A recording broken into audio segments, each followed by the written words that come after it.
Welcome back for another devotional reading.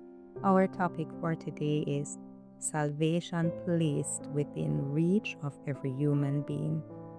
And our Bible reading is taken from 2 Peter chapter 1 verse 10, and it reads, "Wherefore, beloved brethren, give diligence to make your calling and election sure.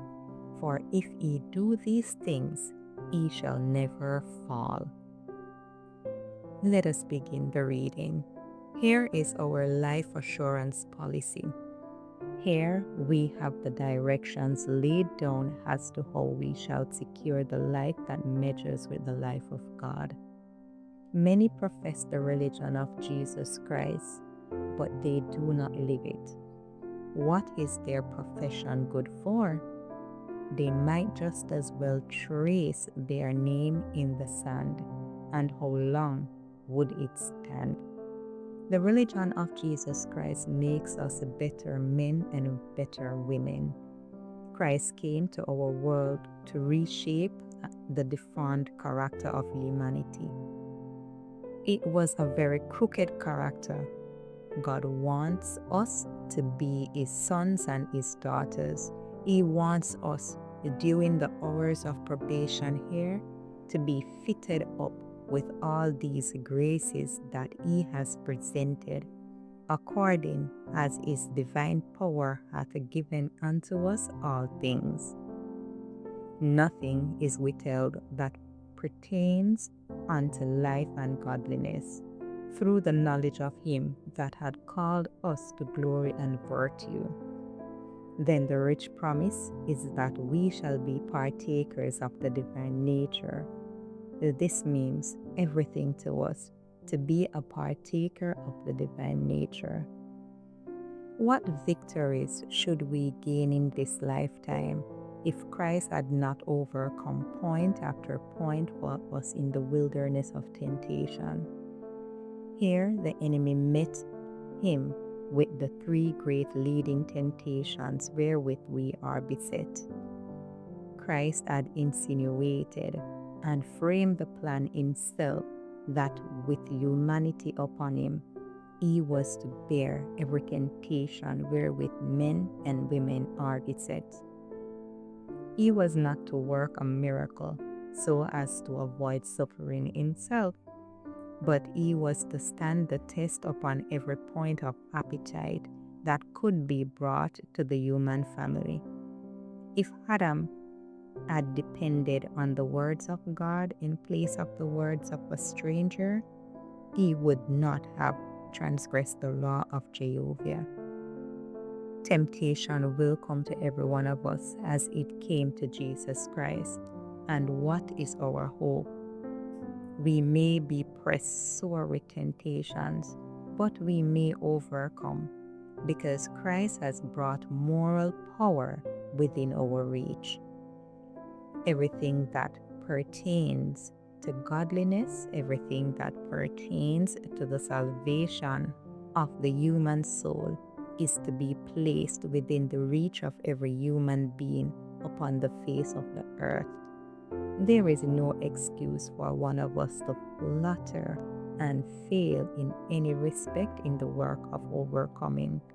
For Christ has said, "To him that overcometh will I grant to sit with me in my throne, even as I also overcame, and am set down with my Father in his throne." That's the end of the reading. And that image of a name traced in sun, I'm just thinking about that. It looks like something for a moment, then a wave comes or the wind picks up and there's nothing left to prove it was there. That's what a profession without a life to back it up actually is. Words that felt real when we said them, with nothing underneath holding them in place. The honest question isn't whether we've said the right things about our faith, it's whether the way we actually live would still spell out the same name if nobody had told you what to look for? What would someone see if they only watched your life this week without hearing a single word you said about God? That's something to think about. And as you do, listen to the hymn of meditation that speaks to actually living what we say we believe. Take time to be holy. Speak oft with thy Lord. Abide in him always and feed on his word. Make friends of God's children. Help those who are weak. Forgetting in nothing his blessing to seek. Take time to be holy. The world rushes on.